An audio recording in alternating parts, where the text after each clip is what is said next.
ಪಟ್ಟಣದ ಸಾರ್ವಜನಿಕ ಆಸ್ಪತ್ರೆಯಲ್ಲಿ ಹೃದಯ ರೋಗ ಹಾಗೂ ಮೂತ್ರಕೋಶ ಸಂಬಂಧಿತ ಚಿಕಿತ್ಸೆಗೆ ಅಗತ್ಯವಾದ ಆಧುನಿಕ ಯಂತ್ರೋಪಕರಣಗಳನ್ನು ತಕ್ಷಣ ಅಳವಡಿಸಬೇಕು ಎಂದು ಕರ್ನಾಟಕ ರಕ್ಷಣಾ ವೇದಿಕೆ ತಾಲೂಕಾ ಘಟಕ ತಾಲೂಕಾ ಅಧ್ಯಕ್ಷ ಆಂಜನೇಯ ಭಂಡಾರಿ ನೇತೃತ್ವದಲ್ಲಿ ಒತ್ತಾಯಿಸಿದೆ.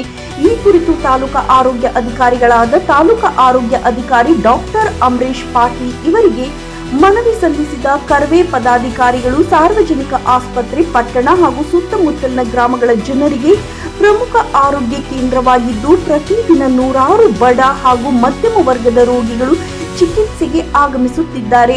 ಆದರೆ ಹೃದಯ ಹಾಗೂ ಮೂತ್ರಕೋಶ ಸಂಬಂಧಿತ ಗಂಭೀರ ಕಾಯಿಲೆಗಳ ಚಿಕಿತ್ಸೆಗೆ ಅಗತ್ಯವಾದ ಯಂತ್ರೋಪಕರಣಗಳ ಕೊರತೆ ಇರುವುದರಿಂದ ರೋಗಿಗಳು ಸಂಕಷ್ಟ ಅನುಭವಿಸುತ್ತಿದ್ದಾರೆ ಎಂದು ತಿಳಿಸಿದ್ದಾರೆ.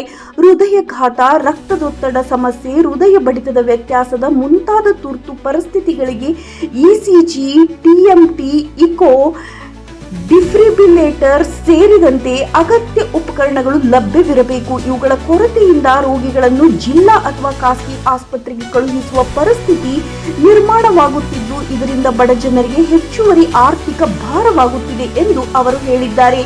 ಮೂತ್ರಕೋಶ ಸಂಬಂಧಿತ ಕಾಯಿಲೆಗಳಾದ ಕಿಡ್ನಿ, ಕಲ್ಲು, ಮೂತ್ರನಾಳದ ತೊಂದರೆಗಳಿಗೆ ಎಂಡೋಸ್ಕೋಪಿಕ್ ಉಪಕರಣಗಳು ಸೇರಿದಂತೆ ಆಧುನಿಕ ಸಾಧನಗಳ ಅಗತ್ಯವಿದೆ.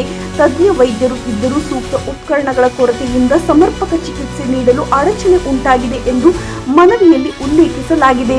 ಸಾರ್ವಜನಿಕ ಹಿತದೃಷ್ಟಿಯಿಂದ ತಕ್ಷಣ ಕ್ರಮ ಕೈಗೊಂಡು ಅಗತ್ಯ ಯಂತ್ರೋಪಕರಣಗಳನ್ನು ಅಳವಡಿಸಬೇಕು.